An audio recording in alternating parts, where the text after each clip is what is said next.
हरे कृष्णा, राधे राधे। आप सभी कृष्ण भक्तों पर ठाकुर जी की कृपा सदैव बनी रहे। दुख क्या होता है? दुख वो होता है जिससे व्यक्ति टूट जाता है, और आज मैं आपको बता रही हूँ, आप इसको आजमा कर देखना, दुख भाग जाएगा। तो सबसे पहले बताते हैं कि दुख आता कैसे है। दुख की एक खासियत होती है, दुख कभी अकेले नहीं आता है, दुख आता है ईश्वर को साथ लेकर।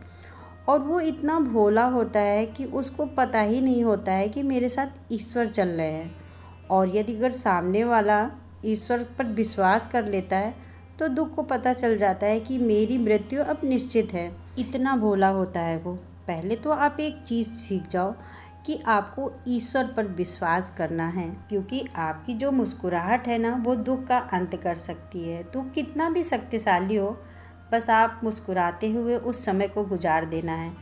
अब जो मैं आपको एक उपाय बता रही हूँ, उस उपाय को करना।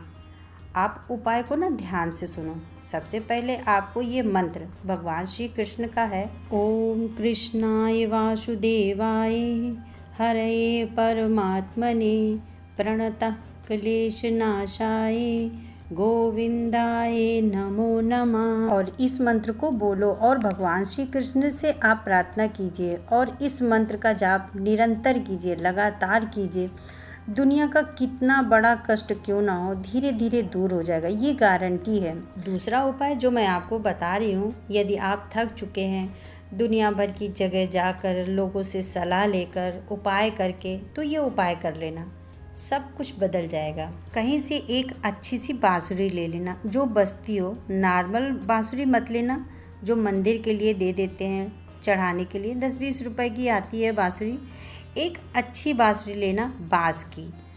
यदि आपका सामर्थ्य है तो अच्छी वाली चांदी की भी आप बांसुरी ले सकती हैं, ये आपकी देखिए अपनी क्षमता है, लेकिन बाँस की बांसुरी हो तो ज़्यादा अच्छा है। तो बांसुरी लेना बाँस की, लेकिन उसको टेस्ट मत करना, उसको चेक नहीं करना, और ना ही दुकानदार से करने देना।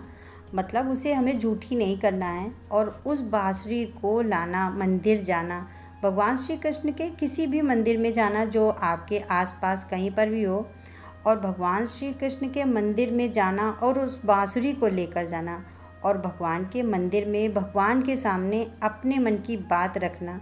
जो भी आपके मन में चल रहा हो, जिससे भी आप दुखी हो, आप जिस चीज़ से गुज़र रहे हो, किसी भी समय से आप गुज़र रहे हो, वो बात कहना भगवान से प्रार्थना करना, भगवान से कहना भगवान मेरे सारे कष्ट दूर करो, और फिर उस बांसुरी को भगवान को अर्पित कर देना। अर्पित करने के बाद में आप वहाँ से चले आना।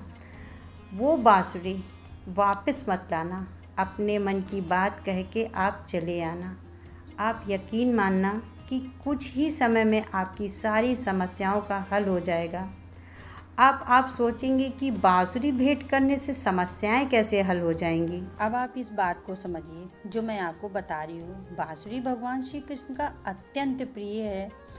बांसुरी एक ऐसा वाद्य यंत्र है जो दुनिया में किसी भी व्यक्ति को यदि आप दोगे तो वो उसे सबसे पहले फूंक मारेगा, चाहे उसे बजानी आती हो या ना आती हो, लेकिन उसे फूंक जरूर मारेगा। बांसुरी दी है आपने सर्वेश्वर भगवान श्री कृष्ण को, और उनके होठों से लगकर जब बजती है ना, तो अनंत ब्रह्मांड, सारा ब्रह्मांड झूम उठता है। तो जब आप भगवान को बांसुरी दोगे ना, भगवान आपके नाम की बांसुरी बजाएंगे। तो जितने भी आपके नक्षत्र हैं, जितने भी आपके ग्रह हैं, कुछ भी हो, जो बोलते हैं ना ये बिगड़ गया है, वो बिगड़ गया है, सब उस बांसुरी की चारों तरफ नाचेंगे। और जब आपके नाम की बांसुरी बजेगी तो सारे दुख एक फूंक में गायब हो जाएंगे। लेकिन ये जो भी करें आप मन से करें, विश्वास से करें, एक ही बार करना है। अब ऐसा नहीं है कि आपको लगातार जाकर आपको बांसुरी देनी है, नहीं, एक ही बार करना है। ध्यान से सुनिए इस बात को। तो एक बार जाइए, मन से बांसुरी देकर आइए। उसके बाद में विश्वास रखिए कि जो भी समय आपका आएगा बहुत अच्छा होगा, बहुत बेहतर होगा आने वाला समय आपका, मैं गारंटी देती हूँ। और सब कुछ बदल जाएगा, जो आपको दिखेगा आपके जीवन में सब कुछ अच्छा हो जाएगा। दूसरी बात, आज के प्रारंभ में जो हमने कर्म किए हैं किसी भी जन्म में, कभी भी, अभी भी, तो वो प्रारब्ध हमें करना होगा, लेकिन ईश्वर के संग जो हमें उस प्रारब्ध काटने में आपको सहूलियत देता है। आसानी देता है, क्योंकि ईश्वर जब आपके संग रहता है तो वो दुख कितना भी बड़ा हो कमज़ोर हो जाता है। दुख को आप एक ही तरीके से कमज़ोर कर सकती हो, आप ईश्वर पर विश्वास करके। तो आप भरोसा कभी मत तोड़िए, किसी की बातों में मत आइए। जब आप कमज़ोर होते हैं ना, तब आपका वक्त भी कमज़ोर होता है। आप दुखी होते हैं तो लोग तरह तरह की बातें करते हैं, तरह तरह की सलाह देते हैं, लोग भिन्न भिन्न बातें करते हैं कि ऐसा कर लो, वैसा कर लो। कुछ भी करने की आवश्यकता नहीं है, सिर्फ विश्वास करने की आवश्यकता है। मैं आपको एक प्रसंग सुनाती हूँ, सुनिए इस प्रसंग को, आपको समझ में आएगा कि कौन है कृष्ण और क्यों बातें करते हैं हम विश्वास की, और क्यों मैं कहती हूँ कृष्ण सारे दुख हर लेंगे। ये बात है महाभारत शुरू होने से पहले। हुआ यूँ, भगवान 5 जगह मांगने गए पांडवों से कौरव के लिए। भगवान ने कहा कि 5 जगह दे दो तुम, हस्तिनापुर तुम चलाना, और वो 5 जगह अपना राज्य करेंगे, सब खुशहाली से रहेंगे, कोई दिक्कत की बात नहीं होगी, तुम खुश रहना और वो भी खुश रहेंगे। क्या ज़रूरत है आपस में झगड़ा करने की। लेकिन शकुनी को ये बात समझ नहीं आई, सहन नहीं हुई। दुर्योधन से कहा कि इसे बंदी बना लो, और ये उनकी हिमायत लेकर आया है और उनकी तरफ से आया है और हमारे राज्य में हिस्सा देना चाहता है।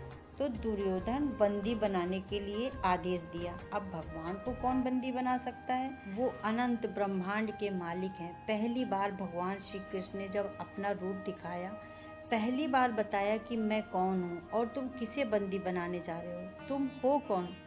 तो भगवान ने जब ये अपना रूप दिखाया तो सब चौंक गए, भगवान को बंदी कौन बना सकता है। भगवान अपनी बात कहे और वहां से चले गए। जब श्री कृष्ण अपनी बात कह के वहां से चले गए तो कौरव के राजा धृतराष्ट्र ने ज्योतिषी को बुलाया, सबसे मिलकर सलाह ली कि क्या करना है, अभी अगर करते हैं तो युद्ध होगा, नहीं तो 5 जगह देनी पड़ेगी। तो ज्योतिषी ने कहा, सुयोधन दुर्योधन का नाम है और दुर्योधन हम उनके कर्मों के कारण कहते हैं।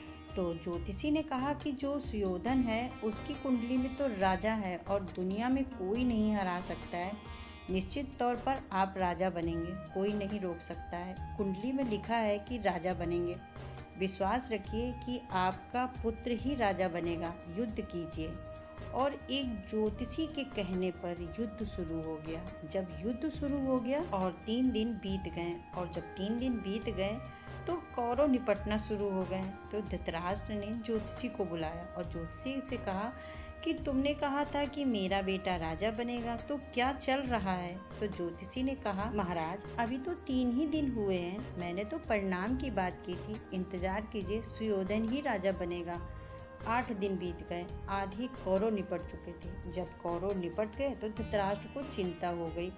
विदुर बहुत कुछ बता चुके थे, संजय भी बहुत कुछ बता चुके थे। तो ज्योतिषी को फिर से बुलाया गया। ज्योतिषी को पूछा गया कि ये बताओ कि आपने कहा था कि मेरा बेटा राजा बनेगा, 8 दिन हो गए हैं और आधे से ज्यादा कौरव निपट चुके हैं, अब आप क्या कहते हैं, क्या कहता है आपका ज्योतिषी शास्त्र। तब ज्योतिषी ने एक बात कही, आप ध्यान से सुनिए। ज्योतिषी ने कहा, कोई तो है जो समय और परिनिधि से परे है, वहाँ कोई है जिसने नक्षत्रों की दिशाएं बदल दी है, कोई है वहाँ। तो विदुर ने कहा, वहाँ श्री कृष्ण है, वहाँ प्रभु है, सारे नक्षत्रों का स्वामी मेरा कृष्ण, मेरे ठाकुर हैं। जहाँ वो होते हैं वहाँ कुछ नहीं होता है, और जो वो चाहते हैं वहाँ वो होता है। इसलिए इधर उधर भटकिए मत, विश्वास कीजिए। आपको पता है कि महाभारत के युद्ध के बाद राजा कौन बना, क्योंकि सब नक्षत्रों का स्वामी मेरा ठाकुर। आप यकीन मानना, यदि आप दुखी हैं, परेशान हैं, आपकी समस्याओं का समाधान नहीं हो रहा है, आप हर जगह जा के आप थक चुके हैं, तो आज ही अपनी कुंडली उठाइए, भगवान श्री कृष्ण के चरणों में रख दीजिए, समर्पित कर दीजिए उन्हें, क्योंकि सब नक्षत्रों का स्वामी वही है। आपका कोई कुछ नहीं बिगाड़ सकता है जब आपके सारथी ही श्री कृष्ण हैं, तो साथ दे रहे हैं। बस विश्वास रखिए, कृष्ण आपके साथ हर समय हैं। वो आपसे बेहद प्यार करते हैं, वो हम सब से प्यार करते हैं, वो हमारे पिता हैं, वो हम सबके पिता हैं, हम सब उनकी संतानें हैं। हम इधर उधर भटके ना, इस संसार का आनंद लें और विश्वास रखें अपने पिता पर। बस यही तो मैं हमेशा कहती हूँ कि बस अपना विश्वास मजबूत रखिए। अपना ख्याल रखिए, अपने परिवार का ख्याल रखिए। राधे राधे।